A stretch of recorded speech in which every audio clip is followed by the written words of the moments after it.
3 பேருமே கோயில்களை தான் பாடியிருக்காங்க. பிரம்மாபுரத்தை பாடுவதாகட்டும், திருவதிகை வீரட்டானத்தை பாடுவதாகட்டும், திருவெண்ணைநல்லூர் அருட்துறையை பாடுவதாகட்டும், அங்கேருந்து கடைசி மட்டும் தலங்களை தான் பாடிட்டு வந்திருக்காங்க. தனித்து வேற எதுவும் இல்லை. நிறைவில் இவர் திருப்புகலூரை பாடுறார், அவர் நல்லூர் பெருமணத்தை பாடுகிறார், இவர் நொடித்தான் மலையை பாடுறார். எப்படி பார்த்தால் தலங்கள் தான் முழுக்க. அப்போ கோயில் திறத்தில் எதை வைக்கிறது? க்ஷேத்திர கோவைன்னு ஒரு அமைப்பு பாடுறாங்க. 3 பேருமே பாடியிருக்காங்க. ஆளுக்கு ஒரு பதிகம். கோவைன்னா மாலை, பூ மாலை, பல பூக்களை வைத்து வைத்து தொடுத்தா தானே ஒரு மாலை. வெவ்வேறு வண்ணங்களில் வச்சு தொடுக்கும் போது தான் ஒரு மாலை. அந்த மாதிரி என்ன பண்ணிடுறாங்க, ஒரு பதிகம் ஒரு தலத்துக்குன்னு தானே பாடுவது. அப்படி இல்லாமல் ஒரு பதிகத்தின் ஒரு பாடலிலேயே தலங்களோட பேரையே வச்சு முழுக்க பாடிடுவாங்க. ஒரு 4 வரி பாட்டுல 8 தலங்களோட திருநாமத்தை சொல்லிடுவாங்க. தலங்களுடைய திருநாமத்தை சொல்லுவதே ரொம்ப விசேஷம். ஐயாறு ஐயாறு என்பீராகில், கண்டியூர் கண்டியூர் என்பீராகில், வெங்காடே வெண்காடா என்பீராகில், பூந்துருத்தி பூந்துருத்தி என்பீராகில், ஆரூரா ஆரூரா என்கின்ற ஊர் பேரையே சொல்லிட்டு இருந்தாலும் போறோம். அப்புறம் சுவாமிகள் எவ்வளவு சிறப்பாக பாடி கொடுத்துருக்காங்க. திருப்பூந்துருத்தியில் அப்பருடைய பதிகங்களே தனியே அனுபவிக்க வேண்டியது. அந்த தலத்தில் எழுந்தருளி இருந்தபோது பண்ணினதே என்னமோ கைலாய காட்சி கண்ட சிறப்போ என்னமோ பொழிந்து தள்ளியிருப்பார். அதில் தான் ஒரு சந்தர்ப்பத்திலே இந்த தலங்களோட நாமத்தை சொல்லி, இதை சொன்னாலே போறோம், வினை தீர்த்திடலாம், அமரவுலகம் ஆளலாம், பெரிய பெரிய பலனெல்லாம் கொடுத்துருவாரு. ஊர் நாமத்தை சொல்லிக்கொண்டே இருந்தாலே போரும். அந்த ஊருக்கு பேருந்து இயக்கிறவன் என்ன புண்ணியம் பண்ணானோ, ஊர் பேரை சொல்லி சொல்லி தானே கூப்பிடுறான். இங்கே இறங்கணுமா இங்கே இறங்கணுமான்னு கூப்பிடுறான்னா அதெல்லாம் சுவாமி கணக்கில் எடுத்துப்பார். அந்த படிக்கு அப்பர் சுவாமியுடைய வாக்கு. அதனாலே ஊர் பேரை சொன்னாலே சிறப்பு. இவங்க என்ன பண்ணிடுறாங்க, க்ஷேத்திரக்கோவைன்னு ஒரு தலம், ஒரு பதிகம். அதில் ஒரு தலத்துக்குன்னு இல்லை, அதெல்லாம் பொதுவாக பாடப்பட்டது, பொதுப்பதிகமாக அதை எடுத்துக்கொள்வார்கள்.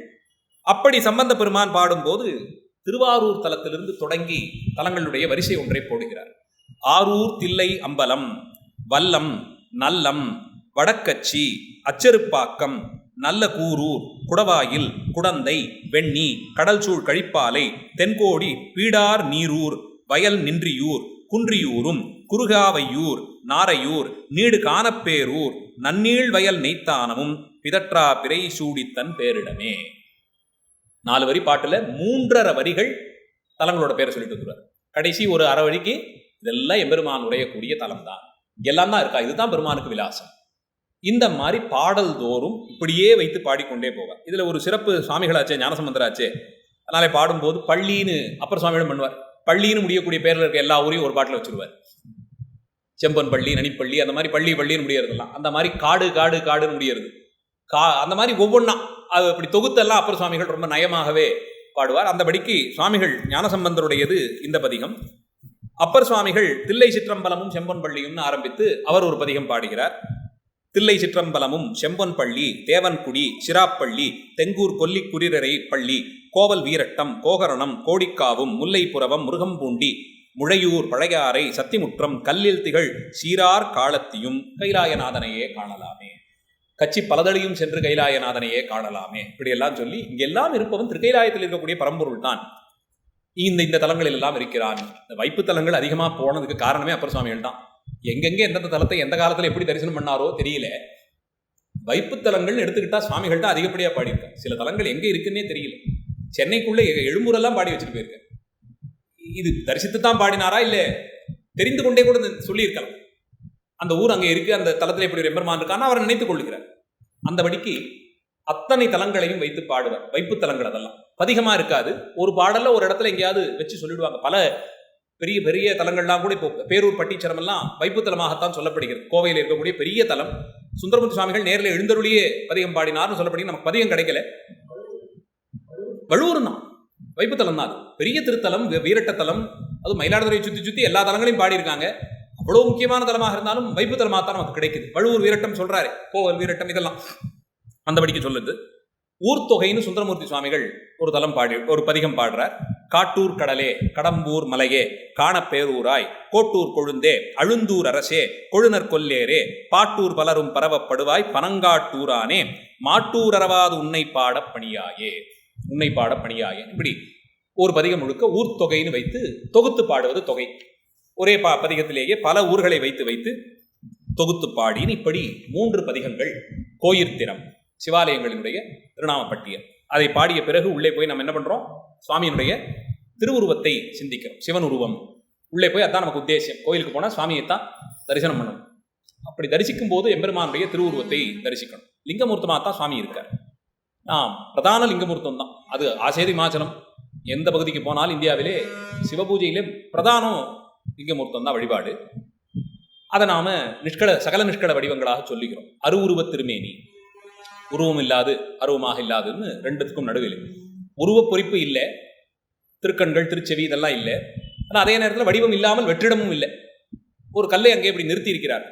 அதனுள்ளே கிரியைகளினாலே மந்திரங்களாலே ஆச்சாரியர்கள் வழிபாட்டினாலே சிவபெருமான் அதிலே அவர்கள் கண்டார்கள் என்ற அளவிலே கொண்டாடி வழிபடுகிறார். சுயம்புவாக எம்பெருமானே தோன்றியது உண்டு. இப்படி பல பல நிலைகளிலே லிங்க வடிவங்கள்.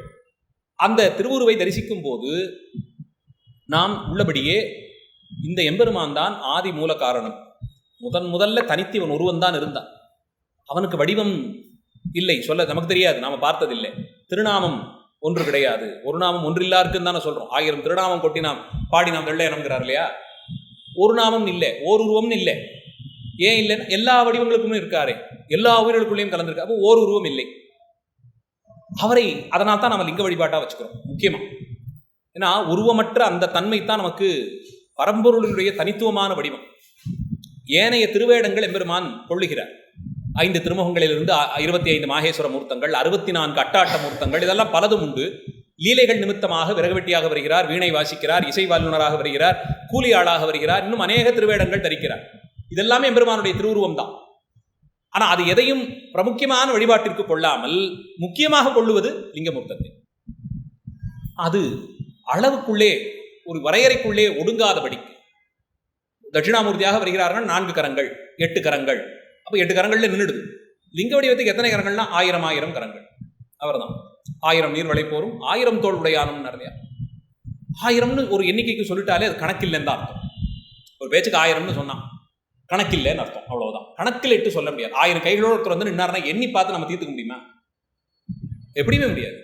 அதனால கணக்கே இல்லாதது. அப்ப அதை எப்படி வர்ணனை பண்ணலாம்னா, ஒரு வடிவம் இதுக்குள்ள இருக்குப்பா, தவத்தினாலே அதை நீ உணரலாம். ஆனால் தான் லிங்க வழிபாட்டுக்கு அந்த முக்கியத்துவத்தை தருகிறோம். இப்போ ஆலயத்திலே அந்த திருவுருவம் இருந்தாலும் ஒருவனாய் உலகேத்த நின்ற நாளோன்னார் இல்லையா, அந்த படிக்கு தான் ஒருவனாய் நின்றவரே இவர் தான். அப்புறம் என்னாச்சு, இவருக்குள்ளே இருந்தே எம்பிராட்டியும் அருள் வடிவமாக தான் தோன்றி தர 2ஆக காட்சி தந்தார். அருத்திரத்தோடு கூடிய சிவம் அங்கே பிரம்மன், திருமால், ருத்திரன் 3 பேரை படைத்து மூவருக்கும் பிராமி, வைஷ்ணவி, ரௌத்ரின்னு 3 சக்திகளை கொடுத்து, அம்பிகை வடிவமாக 3 சக்திகளை கொடுத்து அவர்களை கொண்டு இன்னும் அநேகங்களாகன்னு இதை செய்து கொண்டே போனார். இந்த வடிவம் தான் இது எல்லாத்தையும் செஞ்சுது. கடைசியில எந்த வரிசையில் ஒவ்வொன்றா வெளியே வந்ததோ அதெல்லாம் ஒன்னொன்னா உள்ளே ஒடுங்கி போய் திருவருளும் உள்ளேயே ஐக்கியப்பட்டு போக எம்பெருமான் தான் ஒருவனாக நிற்பான். இந்த வடிவத்தை தான் உள்ள போய் சிந்திக்கும். இப்ப இதுக்கு சம்பந்தருடைய எந்த பதிகம் பொருந்தி வரும்?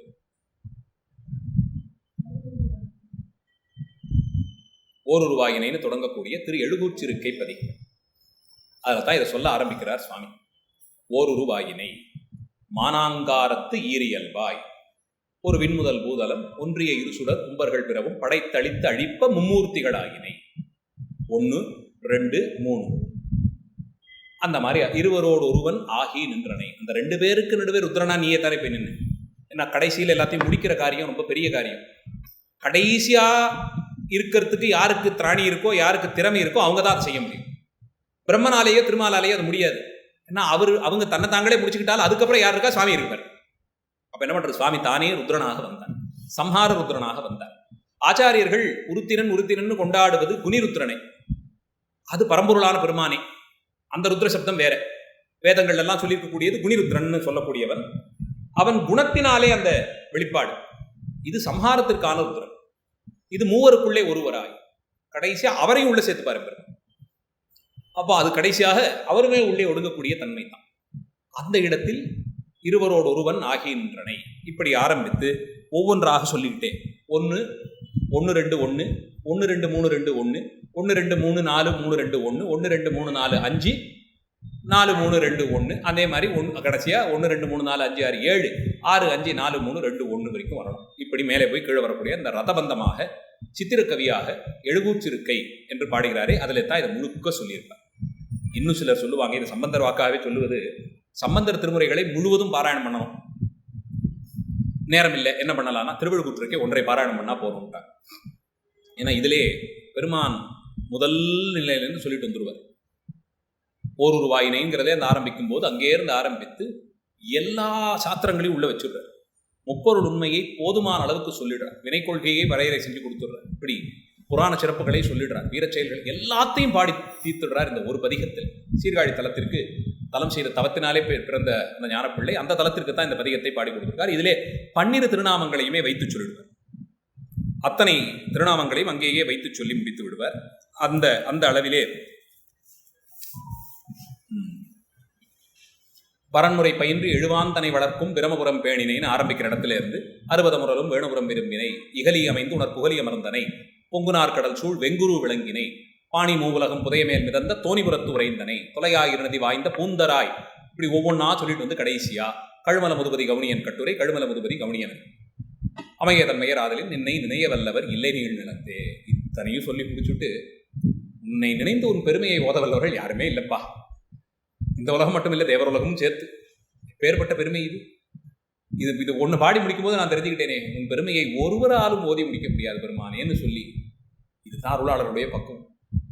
ஞானப்பாலே குடித்து பொத்தாளத்திலே ஓசை வரும்படியாக செய்து ஆண்பனையை பெண்பனை ஆக்கி முடித்து அனல்வாதம் வென்று புனல்வாதம் வென்று ஒரு தேசத்தையே நல்வழிப்படுத்தி இறந்து அவிந்த சாம்பர் குவியலை மறுபடியும் பெண்ணுறு பெறும்படியாக செய்து என்ன என்ன என்ன என்ன மாதிரி அற்புதங்கள் எல்லாம் பண்ணி முடித்த பிறகும் கூட அணையதன்மையர் ஆதலின் நின்னை நினைய வல்லவர் இல்லை நீ நிலத்தேனார்கள். என்னை தவிர யாரும் இல்லைன்னு சொல்லலையே, பெருமைக்கு தகுதியாக நினைக்கக்கூடியவர் யாரும் இல்லைன்னு சொன்னார். இந்த குணங்களுக்கெல்லாம் சேர்த்துத்தான் இவங்க வார்த்தையை மட்டும் நம்புறோம். இதை பிடிச்சுக்கிட்டா ஏதோ ஒரு மூலையில எங்கேயோ ஒரு இடத்துல சாமி நம்மையும் காப்பாற்றுவார். தெரியாமலான அவர் கண்ணில் நாமும் படுவோம். 1 கோடி பேருக்கு நடுவே சம்பந்தர் வார்த்தையை என்ன சொல்லிக்கிட்டு இருக்கானே தேடி நம்மளை பிடிச்சிருவாருங்கிற தைரியத்தை வைத்துக் கொண்டிருக்கிறோம். அந்தபடிக்கு இந்த பதிகத்திலே சிவன் உருவத்தை முழுக்க சிந்திக்கிறார். இல்லை வேதபரமாகலாம் நிறைய பேசியிருப்பார். இதுவும் பொருளோடு பார்க்கணும்னா தனியே சிந்திக்க வேண்டியது. அடுத்தது சம்பந்தரதே இன்னொரு பதிகம் கடவுர் மயானம். அதிலே அவரெம்பெருமான் அடிகளேன்னு முடியக்கூடிய பதிகம். இவர் தான் எம்பெருமான். யாருன்னு தானே கேட்டீங்க, இதோ சொல்றேன் கேட்டுக்கோங்கன்னு ஆரம்பித்து வரிய மறையார் பிறையார் மலையோர் சிலையா வணக்கி எரிய மதில்கள் எய்தார் எரிய முஜலமுடையார் கரிய மிடருமுடையார் கடவுர் மயானம் அமர்ந்தார் பெரிய விடைமேல் வருவார் அவரெம்பெருமான் அடிகளே. இந்த வர்ணனையை எப்படி இருப்பார் தெரியுமா அவர் அப்படின்னு ஆரம்பித்து வரிய மறையார், யாரும் ஓதி உணர முடியாத வேதங்களே வடிவமாக இருப்பார். இதுதான் முதல் அடையாளம் கொடுக்கிறார். முதல் அடையாளம் அதுதான் கொடுக்கிறார். வரிய மறையார் பிறையார், தன்னை வேண்டி என்னை காப்பாத்துன்னு வந்து காலில் விழுந்தவன தலைமையில தூக்கி வச்சுக்கிட்டார்ல, அதுக்கு தான் அங்கே போய் அங்கே உட்கார்ந்தது அந்த வெண்பிறை. அதை பார்க்கும் போதெல்லாம் நீ கதின்னு போய் விழுந்தவனை தலையிலே தூக்கி கொண்டாடினார். கையில் வைத்து காப்பாற்ற மாட்டார், தலைக்கே கொண்டு போயிடுவார், தலைமையில வச்சு கொண்டாடுவார். அந்த சிறப்பு எங்கள் பெருமானுக்குத்தான் உண்டு. அதனால் அந்த பிறையார், பிறை தாங்குவதை சம்பந்த பெருமான் முதல் பாடல் ஆரம்பித்து பல இடங்கள்ல முக்கியமாக வைத்து வைத்து வைத்து பாடுவார். அவ்வளோ முக்கியமானது. அதனால்தான் சேக்கிழார் பெருமான் முதல் பாட்டிலே அதை வைத்து எல்லாம் கொண்டாடினார். இந்த பிறை ஏறியது ஒரு தனி சிறப்பு. மேலே மலையோர் சிலையா வணக்கி எரிய மதில்கள் எய்து. ஒரு மலையை சிலையா வளைப்பார். சிலைன்னா வில்லு. மலையை வில்லா வளைச்சு எங்கேயாவது பார்த்துருக்கீங்களா? யாருக்கு அந்த சாமர்த்தியம் இருக்கு? எங்கள் சாமிக்கு மட்டும்தான் இருக்கு. தேவைப்பட்டதுன்னா அடியார்களுக்காக வேணும்னா மேருமலை என்ன எதையுமே வளைத்து வில்லாக கூட திரிப்பார். அப்படி திரித்து கொண்டு போய் 3 மதில்களை ஒரு அம்பினால் ஒரு சிரிப்பிலே எய்து முடித்தார். இதை செய்யக்கூடிய சாமர்த்தியமா இருக்கு எங்க பெருமானுக்கு தான். வேண்டி வந்தவர்களுக்காக எதையும் செய்யும் சமர்த்தர். அடியார்களுக்கு அவ்வளவு எளிமையாக இருக்கக்கூடியவர் அவர்தான். இப்படியெல்லாம் ஆனவர்னு ஒவ்வொன்றா சொல்லிக்கொண்டே போய் கடைசியா தர்மநந்தியின் பேரிலே ஏறி வருவார் பார் எங்க சாமி. பெரிய விடைமேல் வருவார். 4 வேதங்களும் 4 கால்களாக அறமே வடிவமாக அறத்தை தனக்கு பீடமாக்கி கொண்டு தர்மபீடத்தின் மேலே அமர்ந்து வருவார். அவர் தான் எங்க சாமி. அப்படி புரிஞ்சுக்கோங்க. இதெல்லாம் செய்பவர் யாரோ அவர்தான். பெரிய விடைமேல் வருவார் அவரெம்பெருமான் அடிகளேன்னு ஆரம்பித்து ஒவ்வொன்றாக மங்கை மணந்த மார்பர் மழுவால் வலனொன்று ஏந்தி கங்கை சடையில் கறந்தார் கடவுர் மயானம் அமர்ந்தார் செங்கன் வெள்ளேரேறி செல்வஞ்செய்யா வருவார் அங்கை ஏறிய மரியார் அவரெம்பெருமான் அடிகளே. கையில் அந்த துள்ளிவரம் மான தாங்கிட்டு வருவார் பார் அந்த அழகு. அவர் தான் எங்க சாமி. இப்படி ஒவ்வொரு பாடலிலும் திருவுருவத்தை வர்ணித்துக் கொண்டே போவார். இது கடவுர் மயானத்து சம்பந்த பெருமை பிள்ளையாருடைய கடைக்காப்பு பதியம். இது சிவனுருவத்தில் 2வது. 3வது அப்பர் சுவாமிகள் தில்லை பதிகத்திலே கோயிற் திருப்பதிகம். அங்கே சென்று உன்னை கண்டடையக்கூடியது என்ற ஒரு நிலையிலிருந்து பாடுவார். பாளையுடைய கமுகோங்கி பண்மாட நெருக்கி எங்கும் வாழையுடை புனல், வாழையுடை புனல் வந்தேவி வாழ்வயத்தில்லை தன்னுள் ஆழ உடை கழற் சித்தம்பலத்தாடல் கண்டார் பீழையுடைய கண்களார் பின்னை பேய் தொண்டர் காண்பதென்னே.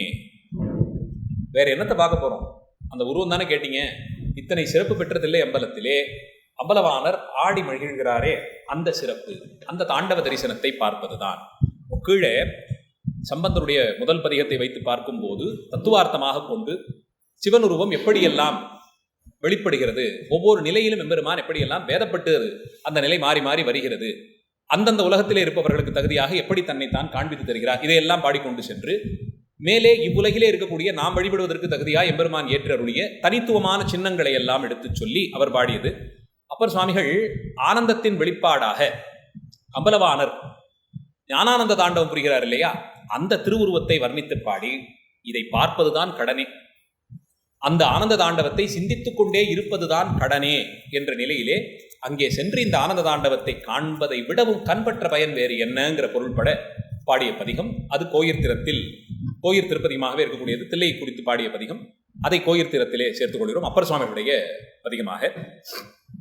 அப்பர் சுவாமிகளுடைய இன்னொரு பதிகம் பாண்டி நாட்டு 14 தலங்களிலே ஒன்றான திருப்பூவனம். பூவனத்தின் புனிதனாருக்கு என்னவெல்லாம் தோன்றும்னு ஒரு வரிசை போட்டு கொடுக்குறார் இல்லையா. வடிவேறு திரிசூலம் தோன்றும் தோன்றும், வளர்ச்சடை மேல் இளமதியம் தோன்றும் தோன்றும்னு ஆரம்பித்து கடியேறு கமல் கொன்றை கன்னி தோன்றும், காதில் வெண் குடைதோடு கலந்து தோன்றும், இடியேறு களிற்றுடிவை போர்வை தோன்றும், எழுத்துகளும் திருமுடியும் இலங்கி தோன்றும், பொடியேறு திருமேனி பொலிந்து தோன்றும், பொழுதிகளும் பூவனத்தின் புனிதனார்க்கே. எங்க சுவாமி அடையாளம் தானே கேட்டீங்க. இதெல்லாம் பொருந்தி யார் ஒருத்தர்கிட்ட இருக்கோ அவர் தான். அவரை பார்க்கும் போதெல்லாம் இதெல்லாம் தான் தோன்றியதுன்னு அஸ்திரத்திலேருந்து சொல்ல தொடங்குகிறார். பயம் வந்தால் இந்த பதிகத்தை சொல்லலாம்.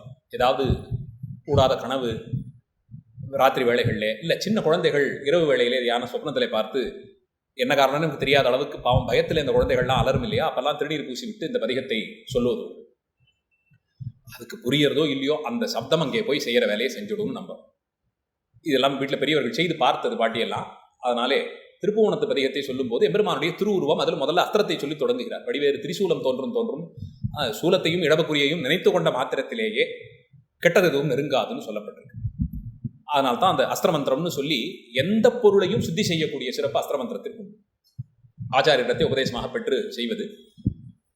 வெளியெல்லாம் போய் சாப்பிடும்போது வேறு வழி இல்லாமல் சைவ சாப்பாடுங்கிற அளவிலே அதை நினைத்து கொண்டு திருநீற்றை அதில் தெரிச்சுட்டு அஸ்திரமந்திரத்தை சொல்லி பசிக்கும்ன்ற அளவிலே எடுத்துக்கிட்டு நகர்ந்து வரோம். இதெல்லாம் இருக்கிறதுனால தான் பிழைப்பு ஓடிக்கொண்டிருக்கு என்ன மாதிரியானவங்களுக்கெல்லாம். அதனால் அஸ்திரமந்திரத்திற்கு சகல விதத்திலும் பந்தனம் செய்து கொடுத்தோம். நம்மை ஒரு கூண்டுக்குள்ளே அடைச்சு கொடுத்தோம். அஸ்திரமே எல்லா திக்கிலும் இருந்து மேலையும் கீழையுமாக 10 திக்கிலும் திரிசூலாஸ்திரத்தை நிறுத்தி எம்பெருமான் நம்மை ஒரு பாதுகாப்பான கூண்டிலே அமைத்து விடுவோம்.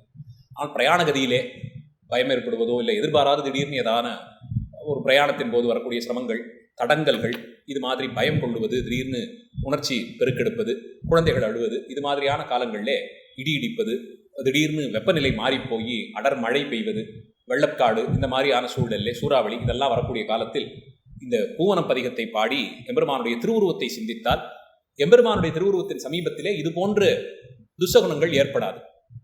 அதனால் அதை சொல்லி பாடுதல். அந்த அளவில் பூவனத்து இந்த பதிகம் வடிவேறு திரிசூலம் தோன்றுங்கிற அந்த பதிகத்தை திருப்புவனம் பதிகம், அது அப்பர் சுவாமியுடைய பதிகம், அதை திருவுருவத்திலே வைத்துக் கொள்கிறோம். 5ஆவதாக இந்த தலைப்பிற்கு 4ஆவதாக இவருடையது சுந்தரமூர்த்தி சுவாமிகளுடையது. இது கடவுர் மயானத்துக்கு தான். இவரோட சம்பந்தர் பாடிய பதிகத்தை தானும் படித்தார் போல இருக்கு அங்கே போய். அதனால் அவர் பாடியபடியே திருவுருவச் சிறப்பையே கடவுர் மயானத்துக்கு சுவாமிகளும் சுந்தரரும் திருப்பாட்டிலே பாடுகிறார். இதில் அங்கே அவர் சொன்னபோது பெரிய விடைமேல் வருவார் அவரம்பெருமான் அடிகளேன்னார் இல்லையா. இவரும் பெரிய கடவுர் மயானத்து பெருமான் கடவுர் மயானத்து பெரிய பெருமான் அடிகளேன்னு தான் முடிச்சிருப்பார். 2 பேரும் ஒரே மாதிரியே அந்த ஈற்றுச்சொல் வரா மாதிரி தான் பாடியிருக்காங்க. அதனால தான் சுந்தரர் சொல்லும் போது நல்லிசை வல்ல ஞான சம்பந்தனும் நாவினு கரையனும் சொல்லியதே சொன்னேன்னு விட்டார். அவங்க சொன்னதை பின்தொடர்ந்து சொன்னேன்னு சொன்னார் இல்லையா. அந்த அனுபவம் தான் போலும் கடவுர் மயானத்திலே சம்பந்தர் தரிசித்து பாடி அதே அனுபவத்தை அதே தலத்திற்கு சென்ற சுந்தரர் கிட்டத்தட்ட அதே அமைப்பிலேயே கொள்ளுகிறார். மறுவார் கொன்றை மதிசூடி மாணிக்கத்தின் மலைபோல் வருவார் விடைமேல் மாதோடு மகிழ்ந்து பூத படை சூழ திருமால் பிரமன் இந்திரர்க்கு தேவர் நாகர் தானவர்க்கும் பெருமான் கடவுர் மயானத்து பெரிய பெருமான் அடிகளே என்று சொல்லி திருவுருவத்தை பதிகம் அந்த பாடல் முழுவதுமாக வைத்து பாடி கொடுத்திருப்பார். பதிகம் முழுவதும் இது சுந்தரருடையது. ஆக திருவுருவ சிறப்பு சிவன் உருவம் என்ற தலைப்பின் கீழே 4 பதிகங்கள் இந்த அளவிலே இது ஒரு தலைப்பாக நமக்கு கிடைக்கிறது. அடுத்தது